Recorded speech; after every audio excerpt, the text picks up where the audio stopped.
শিক্ষকদের কল্যাণ ও অবসর সুবিধার তহবিল দেউলিয়া করেছিল ফ্যাসিস্ট সরকার। এ কথা জানিয়ে প্রধানমন্ত্রী তারেক রহমান বলেছেন, যতদিন নির্বাচিত বর্তমান সরকার রাষ্ট্র পরিচালনার দায়িত্বে থাকবে, অবসরকালীন সুবিধার টাকা পেতে অফিসে অফিসে ঘুরে ঘুষ দিতে হবে না শিক্ষকদের।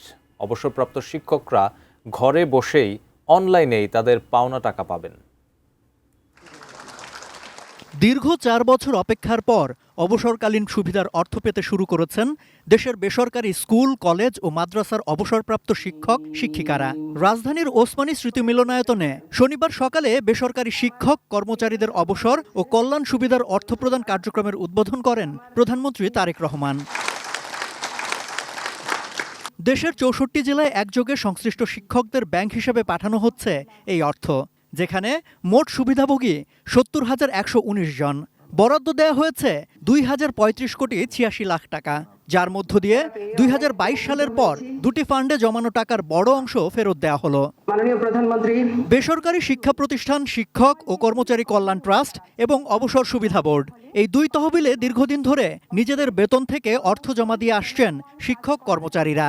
সরকারের পক্ষ থেকেও এসব তহবিলে নির্দিষ্ট হারে অর্থ দেওয়ার বিধান রয়েছে। কিন্তু অবসরে যাওয়ার পর নিজেদের জমানো অর্থ পেতেই নানা ভোগান্তির অভিযোগ ছিল শিক্ষকদের। এ বিষয়ে প্রধানমন্ত্রী বলেন, শিক্ষকদের নিজেদের প্রাপ্য টাকা পেতে ঘুষ দিতে হবে, এটি কোনোভাবেই গ্রহণযোগ্য নয়। নির্বাচিত বর্তমান সরকার রাষ্ট্র পরিচালনার দায়িত্বে থাকবে, ইনশাল্লাহ আমাদের সর্বোচ্চ প্রচেষ্টা থাকবে অবসরকালীন সুবিধার টাকা পেতে আপনাদেরকে আর অফিসে অফিসে ঘুরতে হবে না। সর্বোচ্চ চেষ্টা থাকবে ইনশাল্লাহ আর কোনো মধ্যস্বত্ব ভোগীর যন্ত্রণা এই বিষয়ে আপনাদেরকে ভোগ করতে হবে না।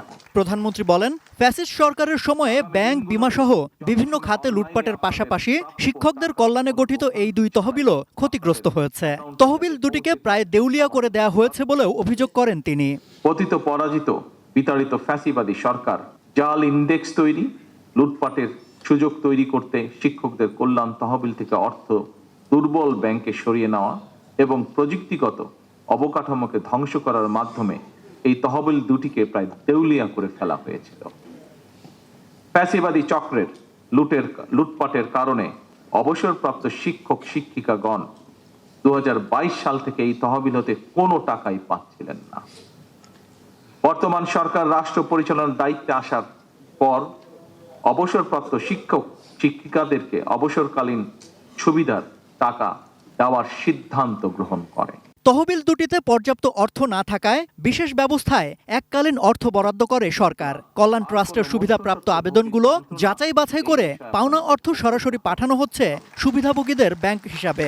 আগামী দিনগুলোতে যথাসময়ে অনলাইনে আপনাদের প্রাপ্য টাকা কোনো ভোগান্তি ছাড়াই আপনাদের অ্যাকাউন্টে যাতে পৌঁছে যায়, আমাদের সর্বোচ্চ প্রচেষ্টা থাকবে এটি ইনশাআল্লাহ। অবসরকালীন সুবিধার অর্থ পরিশোধের পাশাপাশি শিক্ষকদের ভবিষ্যৎ হয়রানি বন্ধে ডিজিটাল ব্যবস্থাকে আরও কার্যকর করার আশ্বাস দেন প্রধানমন্ত্রী। অন্য সব পেশা সৃষ্টি। সম্রাট আনোয়ার, এটিএন নিউজ, ঢাকা।